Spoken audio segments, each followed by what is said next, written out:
Enfin, Thierry Clerc et lui, le secrétaire général adjoint de l'UNSA Police, votre syndicat lui aussi refuse de participer au Beauvau de la sécurité.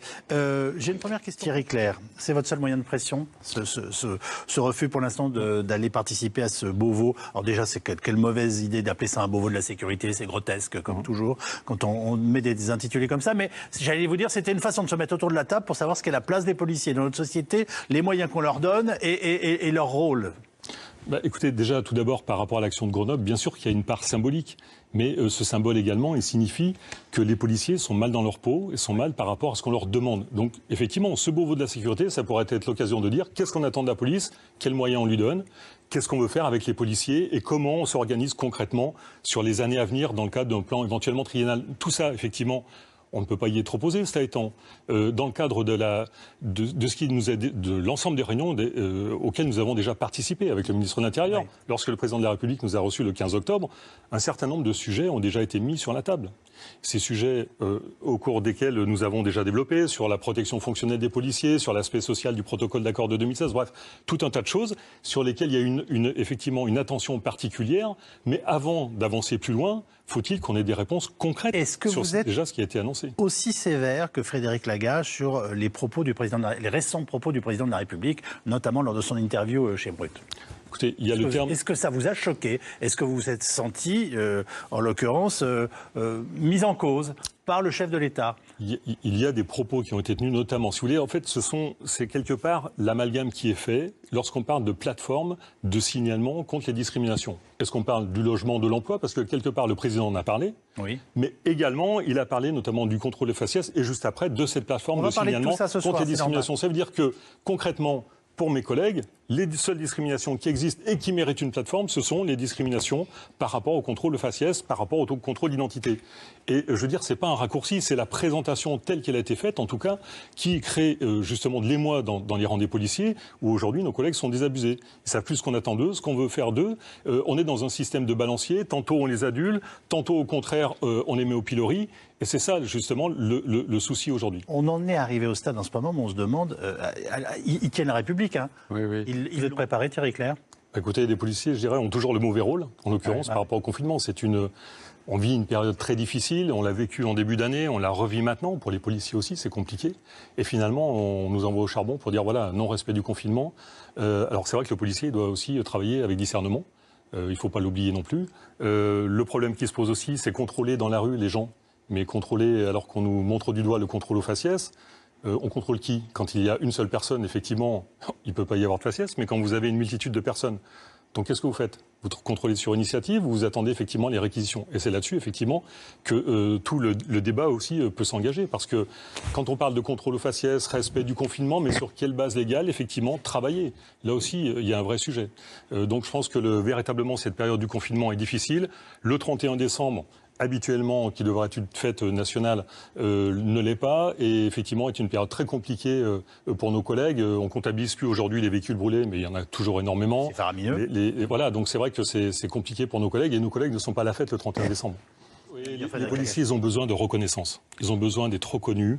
Ils ne demandent pas l'aumône. Simplement, ils ont besoin d'être reconnus et qu'on ne stigmatise pas la corporation dès qu'il y a un incident. Des manquements, des fautes, il y en a eu, il y en a toujours eu. Il y en aura, et il y en aura malheureusement. Vous nous confirmez que c'est un des corps les plus contrôlés dans notre pays? Oui, ils sont contrôlés, l'IGPN fait son boulot. Oui, c'est une réalité. Ils sont contrôlés. Oui. Bien sûr, mais la police, c'est 55% des personnels de la fonction publique d'État, des sanctions pour 7% effectivement de représentation de la fonction publique d'État. C'est-à-dire qu'en représentant 7% des personnels, la police nationale, c'est 55% des sanctions dans la fonction publique d'État. C'est-à-dire qu'il y a un véritable contrôle. Ça veut dire aussi que quand on analyse de plus près, on se rend compte qu'en fait, c'est 85% des sanctions qui sont des sanctions du premier groupe. C'est-à-dire de faible importance. En fait, ce sont des fautes. On est quasiment, je dirais, dans une infantilisation. Donnez-moi un exemple de faute qu'on comprenne pour nos téléspectateurs. Un problème de faute, je ne sais pas, vous perdez votre carte professionnelle, effectivement, c'est un blâme. Et qui est donné directement par le chef de service. Vous, par exemple, vous froissez l'aile d'un véhicule, c'est un blâme, c'est comme ça. Et 85% des fautes, elles sont effectivement du premier groupe, c'est-à-dire en fait, on est quand même dans un système, je dirais, infantilisé à ce niveau-là. Et donc, en termes de responsabilisation, il y a un problème. Par contre, il y a effectivement des dossiers qui sont plus graves et sur lesquels les sanctions, elles sont là. Tous les ans, il y a à peu près, sur un corps La police nationale, le ministère de l'Intérieur, c'est 146 000 à peu près fonctionnaires. Sur les 146 000, il y a à peu près entre 60 et 100 révocations annuelles. Ce qui est un très faible pourcentage, mais ce qui veut dire quand même la sanction est là, dès lors qu'il y a des fautes, dès lors qu'il y a des manquements. Vous avez commencé à aborder une question tout à l'heure qui est importante, parce qu'elle est au cœur aussi des rapports entre la police et une partie de la population française, en particulier sa jeunesse. Le contrôle au faciès. Qu'est-ce que vous avez envie de nous dire là-dessus, et comment les policiers font-ils leur choix quand ils arrêtent un véhicule, quand il n'est pas, bien entendu, en infraction, hein, on s'est bien compris.